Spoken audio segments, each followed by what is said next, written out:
Vous vous croiriez simplement à domicile que non. Ces habitations font également office de lieux de restauration publique. On en dénombre la soixantaine à Boaké, appelés restaurants africains à domicile, tous ou presque fonctionnant dans l'informel. La plupart de ces maquis travaillent sans documents, c'est-à-dire travaillent dans l'illégalité. Je pourrais dire qu'à Boaké, il y a un seul maquis qui a l'autorisation lui permettant d'ouvrir et d'exploiter.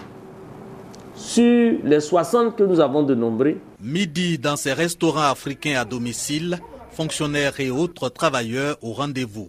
Règne dans cet espace gastronomique une ambiance de rencontre et de partage. On se retrouve dans un cadre familial.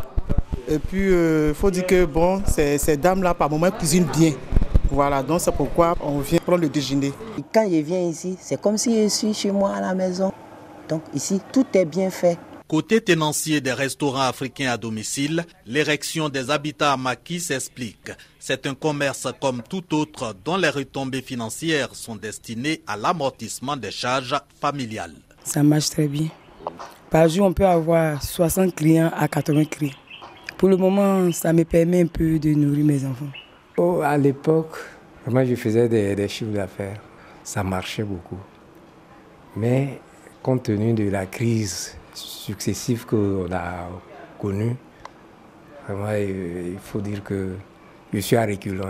Ouvrir son domicile au public, pas vraiment un risque au niveau sécuritaire, répondent les tenanciers des restaurants africains à domicile. Ça fait déjà 2 ans que nous sommes installés. On n'a pas encore eu de problème avec les clients. Par rapport au vol, par rapport aux visites nocturnes, jamais. Jusque-là, les vols, tout ça, bon, vraiment, c'est Dieu merci.